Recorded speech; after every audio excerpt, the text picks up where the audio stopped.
Salary नहीं बढ़ रही है, तेज पत्ते पर लिखकर जला दो। गर्लफ्रेंड नहीं बन रही है, किसी को रसगुल्ले खिला दो। आपके हाथ में पैसा नहीं टिकता, ज़रूर आप बाथरूम गीला छोड़ते होंगे। सेहत खराब रहती है, फिर तो पक्का घर में जूते रखते होंगे। इस एपिसोड के चक्कर में ना मेरा यूट्यूब, इंस्टाग्राम, हर जगह मेरी फीड टोटकों से भर गई है। हर बंदा ज्ञान बांट रहा है। एज नो बार, जेंडर नो बार, कास्ट नो बार, ज्ञान बार बार। ज्ञान देने वाले इस वक्त 8 साल से 80 साल तक हर रेंज में दिखाई पड़ रहे हैं। लेकिन मेरे लिए उनसे ज़्यादा इंटरेस्टिंग है ज्ञान लेने वाले, क्योंकि पॉडकास्ट के नाम पर आज यूथ किसी का भी इंटरव्यू करने को तैयार है। न केवल यंग यूट्यूबर्स किसी भी रैंडम शख्स को प्लेटफॉर्म दे रहे हैं, बल्कि उनकी व्यूअरशिप दिखा रही है कि लाखों जवान लोग घंटों बैठकर उस ज्ञान को सुन भी रहे हैं। नमस्कार, मैं हूं आपकी बे ईशा और आज के एपिसोड में सवाल मेरा बस इतना सा है, क्यों आप 8-10 साल के सो कॉल्ड बाबा की न्यूज़ चाव से देखेंगे, लेकिन उसी उम्र के 10th क्लास की पढ़ाई कराने वाले बच्चे की नहीं? क्यों आप किसी की बातों में इतना इन्वेस्ट हो जाएंगे कि उसके ब्रांडेड बैग और घड़ी आपको गुस्सा दिलाने लगे? क्यों स्टेज पर किए किसी के इशारे से आपको फ़र्क पड़ने लगता है कि वो कहीं किसी सीक्रेट सेटन क्लब का मेंबर तो नहीं? समझने की कोशिश करते हैं कि क्यों आप इतनी आसानी से बेवकूफ़ बन रहे हैं और क्यों आपको इतने प्यार से उल्लू बनाया जा रहा है। बेशरम ईशा। सुशांत सिंह राजपूत की मौत के बाद अमेरिका के एक यूट्यूबर ने दावा किया कि उसने सुशांत की आत्मा से बात की है। अमेरिका में बैठा एक शख्स जिसका भारत से, भारत की फिल्म इंडस्ट्री से, वहां के एक एक्टर से कोई लेना देना नहीं है, उसने सुशांत की आत्मा को बुलाया। ये वीडियो ज़बरदस्त वायरल हुआ, इतना कि भारत के लगभग हर न्यूज़ चैनल ने भी इसे चला दिया। और फिर क्या हुआ? सर्च करके देखिएगा, उस वीडियो के हिस्से आपको तमाम इंडियन चैनल्स पर तो मिल जाएंगे, पर खुद उसी यूट्यूबर के चैनल पर वो वीडियो नहीं मिलेगा। क्यों? क्योंकि फेक क्लेम हो जाने के चलते उसे वो वीडियो हटाना पड़ा। एआई के इस ज़माने में जहां मोदी जी की भी आवाज़ में गाने बन रहे हैं, वहां लाखों हिंदुस्तानी इस तरह की बात पर विश्वास करेंगे तो सोचिए फ्यूचर कितना खतरनाक होने वाला है। भारत बहुत बड़ा देश है। यहाँ अगर आपने लोगों की नब्ज़ पकड़ ली तो आपको लाखों व्यूज़ आ सकते हैं। सोशल मीडिया की इस दुनिया में अब सब कुछ व्यूज़ पर ही आकर टिक गया है। उस यूट्यूबर की तरह न जाने कितने लोग वास्तु के नाम पर, राशि के नाम पर, कुंडली के नाम पर आपको फंसा रहे हैं। आप बताएं। कुंडली, राशिफल, शगुन, मुहूर्त, ये सब हमारे लिए कोई नई बात तो है नहीं। एस्ट्रोलॉजी, या हिंदी में जिसे हम ज्योतिष विद्या कहते हैं, ये सदियों से भारत के इतिहास का हिस्सा रही है। सितारों के मूवमेंट को पढ़कर किसी का भविष्य बताना हमारे कल्चर का हिस्सा रहा है। हालांकि एस्ट्रोलॉजी और एस्ट्रोनॉमी के बीच जंग छिड़ी रहती है कि ये सही है भी या नहीं, but that's not the point. Point ये है कि पहले आपके पास कुछ चंद लोग होते थे जिन्हें ज्योतिष विद्या का ज्ञान होता था। वो अपनी बात के साथ कुछ तर्क भी रखते थे। लेकिन आजकल जिस तरह की बातें हमें सोशल मीडिया पर सुनने को मिलती हैं, उनका अलग ही लेवल है। कुछ भी कहते हुए बस बीच बीच में इंग्लिश के वर्ड्स डाल दीजिए। जैसे नज़र उतारने की जगह ऑरा क्लेंजिंग कहिए, तारों का दोष है कहने की जगह कहिए स्टार अलाइनमेंट ठीक नहीं है, शनि भारी हो गया है कहने की जगह कहिए सैटर्न इज रेट्रोग्रेड। बस बन गए आप कूल। और अब यंग लोग भी आपकी हर बात मान जाएंगे, because you sound so convincing. हर बदलती जनरेशन के साथ ये माना जाता है कि अगली जनरेशन का साइंटिफिक टेम्परामेंट पिछली वाली के मुकाबले बेहतर होगा। अगली जनरेशन अपनी पिछली पीढ़ियों के अंधविश्वास और ढकोसलों को कैरी फॉरवर्ड नहीं करेगी। लेकिन जेन ज़ी अल्ट्रा मॉडर्न होने के साथ साथ एस्ट्रोलॉजी मार्केट को नंबर 1 बनाने में सबसे आगे निकली। आजकल सोशल मीडिया देख के बहुत इन्फ्लुएंस होते हैं लोग। The one who's very trending right now, the Pookie Baba. Biscuit का मतलब क्या है? अभी ट्रेंड वाइज वही चल रहा है। Whisky kit. This is very bullshit. एक ही टॉपिक पे अलग अलग ओपिनियन सब देते हैं। I'll be very honest, this is very bullshit. सब फेक होते हैं, कुछ नहीं करते हैं। 20-30%, 50%. Sometimes it's true. दिखावा है सब।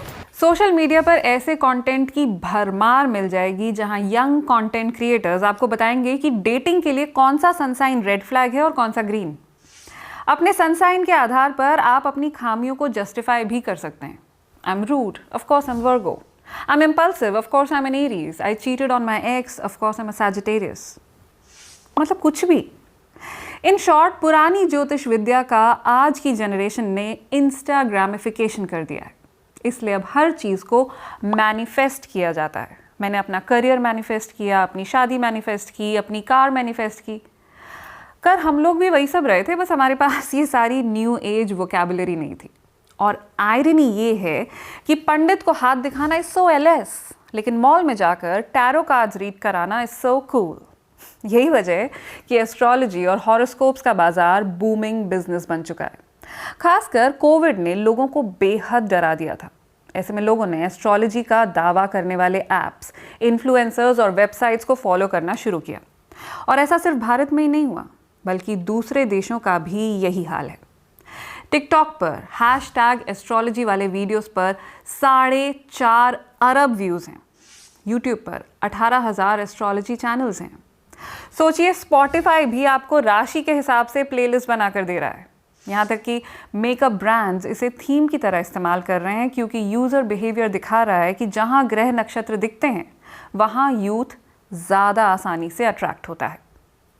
अमेरिका का बाजार देखेंगे तो इस तरह के ऐप्स का मुनाफा बढ़ता ही जा रहा है और आगे भी इसके और मुनाफा करने की संभावना जताई जा रही है। अमेरिका में ऐसी भी कंपनियां हैं जो दावा कर रही हैं कि वो तारों की पोजीशंस का पता लगाने के लिए नासा के डेटा का इस्तेमाल करती हैं।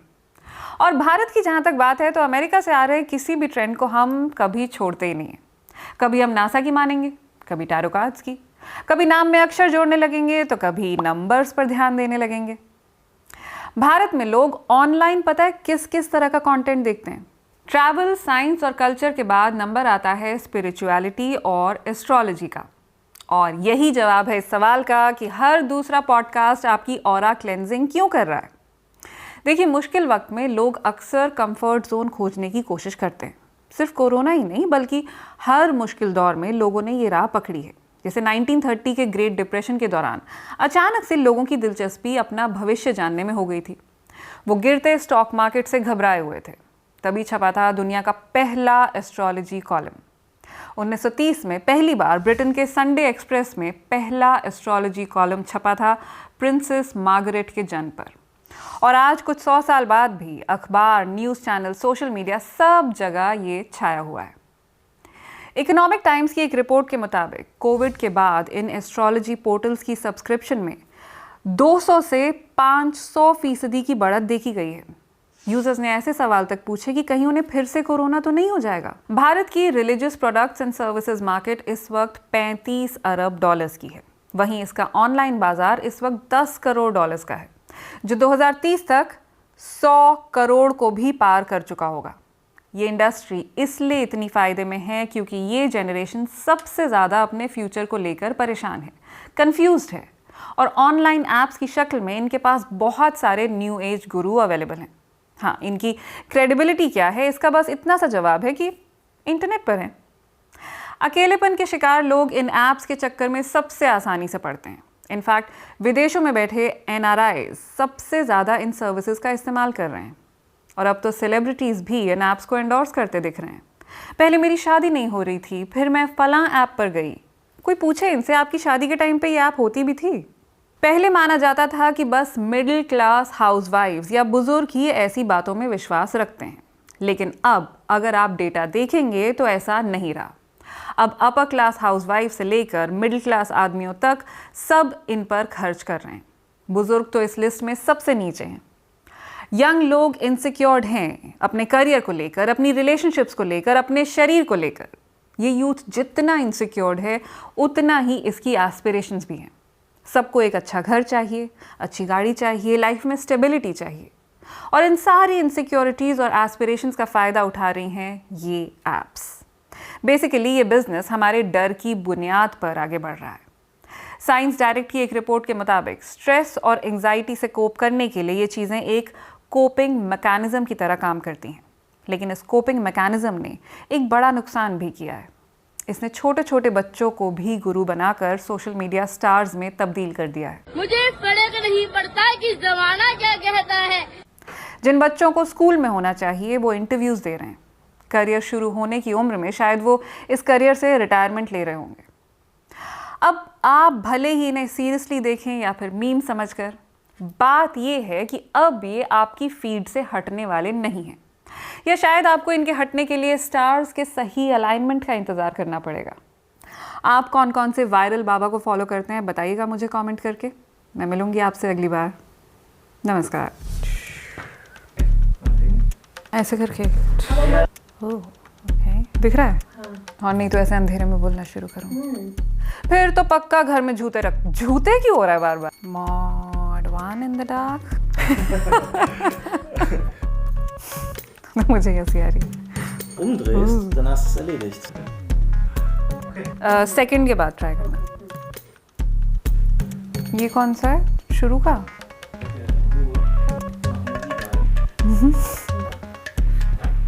हाँ, we can try.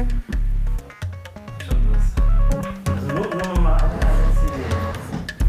Wenn du das nimmst, Ah, okay. ne? Kann man, sorry. Kannst mich dadurch auch triggern, wenn du halt die Szene ändern möchtest. Und dann drehst du es und So, I'll just practice this first.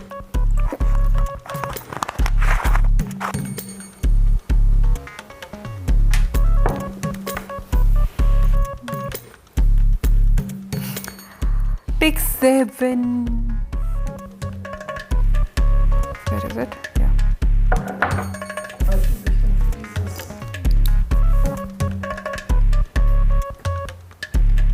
So, yeah, I can do that.